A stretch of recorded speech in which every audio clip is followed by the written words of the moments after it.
داڑھی کو صحیح رکھنا چاہیے، ایک بال بڑا ایک چھوٹا، کچھ بال بڑے کچھ چھوٹے، اور منہ پہ جناب خشکی کا اثر، تو کہتے ہیں کہ بال سفید ہو گئے، خشکی نہیں ہے، بال سفید ہو گئے۔ نعمت کے اثر کو اللہ بندوں پر پسند کرتا ہے، اچھے سے رہنا چاہیے، اللہ ہمیں توفیق نصیب فرمائے۔ نعمت کا استعمال بھی نعمت کا شکریہ ہے، بے ڈھنگے پن سے نہیں جینا چاہیے، ڈھنگ سے جینا چاہیے، ڈھنگ سے۔ بد سلیقگی بھی لوگوں کی تکلیف کا باعث ہے، بد سلیقگی سے بھی لوگوں کو تکلیف ہوتی، بد سلیقگی، سلیقہ بھی ہمارا دین سکھاتا ہے، سلیقہ پاک صاف رہنا، نظافت کو اللہ پسند کرتا ہے، وہ پاک ذات ہے، پاکیزگی کو پسند کرتا ہے، وہ جمیل ہے اور جمال کو پسند کرتا ہے، حدیث پاک میں جمال کو پسند کرتا ہے، ظاہراً بھی جمال ہو باطناً بھی جمال ہو۔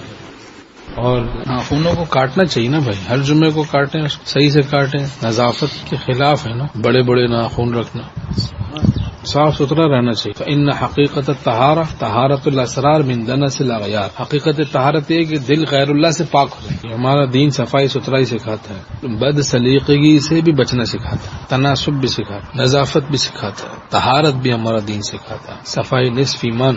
حضرت تھانوی رحمۃ اللہ علیہ فرماتے ہیں میلے کپڑوں سے دل میلا ہوتا ہے، ان کو اپنا دل میلا ہوتا معلوم ہوتا ہے میلے کپڑوں سے، اور فرماتے ہیں دین سادگی سکھاتا ہے، گندگی نہیں، سادگی سکھاتا ہے، حسب حیثیت پہنے، جیسی حیثیت ہو اس کے مطابق پہنے، چاہے خواہ سادہ اور سستا پہنے لیکن صاف ستھرا رہے۔ بھائی کہتے ہیں مجذوب ہے، مجذوب، بہت سے مجذوب ظالم مجنون ہوتے ہیں، جس کو اس زمانے کے عارفین اولیاء اللہ مجذوب کہیں وہ مجذوب ہیں، ورنہ ہر جناب دیوانے پاگل کو کتنے مجذوب کہنے لگ جاتے ہیں۔ یہ بھی مضر ہے نا، اس سے دین بدنام ہوتا ہے، دین کو گویا بدنام کرنے کے مترادف ہے، دین کو دینداروں کو۔ شاہ صاحب جو سمجھتا ہے تو بھک منگوں کو، تو نے دیکھی ہی نہیں صورت شاہانہ۔ علماء فرماتے ہیں سفید کپڑوں میں بھی تواضع کا اثر ہے، یہ سنت ہے سفید کپڑوں، دوسرے رنگ کے کپڑے بھی جائز ہیں لیکن سفید رنگ کو ایک فضیلت حاصل ہے۔ اور ایک حدیث پاک میں ہے کہ اللہ تعالیٰ نے جنت کو سفید بنایا ہے، جنت کو سفید بنایا۔ اور کپڑوں کے بارے میں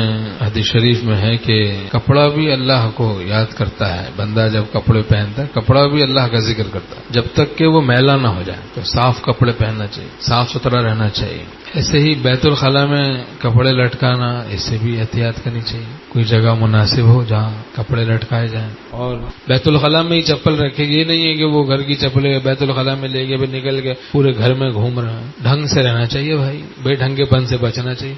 اور فَنَظِّفُوا أَفْنِيَتَكُمْ وَلَا تَشَبَّهُوا بِالْيَهُودِ، حدیث پاک میں اپنے صحنوں کو صاف رکھو، یہودیوں کی مشابہت سے بچو۔ مَن تَشَبَّهَ بِقَوْمٍ فَهُوَ مِنْهُمْ، حدیث پاک میں جو جس قوم کی مشابہت اختیار کرے گا اسی میں اس کا شمار ہوگا۔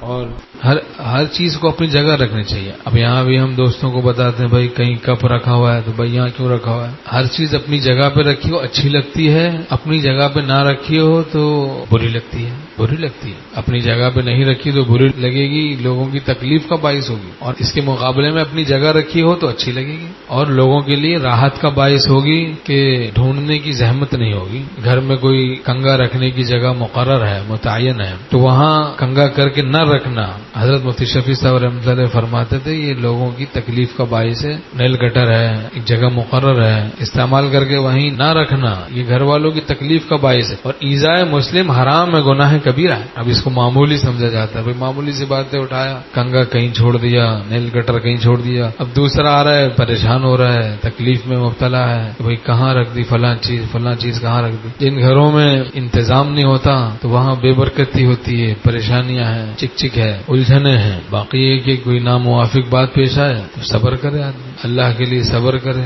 ایک جگہ ہمارا بیان ہوتا ہے، اب سامنے وضو کر کے لوگ آ رہے ہیں، اب دیکھو تو یہ قمیض اٹھائی، منہ صاف کر رہے ہیں، سارا پیٹ نظر آ رہا ہے، استغفر اللہ، نظر بچا کے ادھر ادھر سے مسجد میں آ کے بیٹھے تھے ممبر پہ، اب سامنے سے یہ تماشا، یہ بلا، بے لذت گناہ، وہاں بھی نظر بچاؤ۔ اب دیکھو تو وہاں سے کوئی آ رہا، ارے بھائی کیا بلا آ گئی، کبھی یہاں سے کوئی آ رہا ہے، یہ قمیض کیا منہ پہنچنے کے لیے؟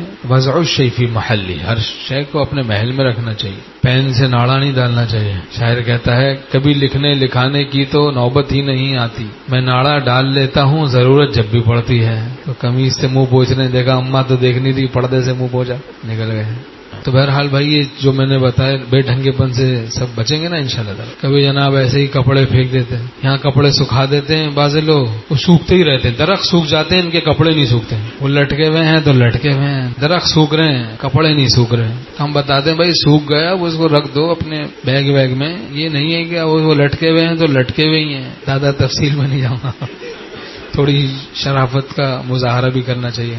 اللہ تعالی ہم سب کو اعتدال نصیب فرمائے. ہمارے شیخ رحمۃ اللہ نے ایک ڈرائیور کو جو حضرت والا رحمۃ اللہ کی گاڑی کو ڈرائیو کر رہے تھے, بہت تیز چلا رہے تھے, ان کو فرمایا بھائی اتنی تیز مت چلاؤ, لوگ ڈر جاتے ہیں. اور واقعی برابر میں کوئی ایک دم سے گزرا تو لوگ ڈر جاتے ہیں, ارے بھائی یہ کیا چیز گزری ہے, تو لوگ ڈر جاتے ہیں. فرمایا تو سلیقے کو اختیار کرنا چاہیے. یہاں بھی ہم دوستوں کو بتاتے ہیں بھائی کہ سلیقے سے ہم رہیں, طریقے سے رہیں, بے ڈھنگے پن سے بچیں.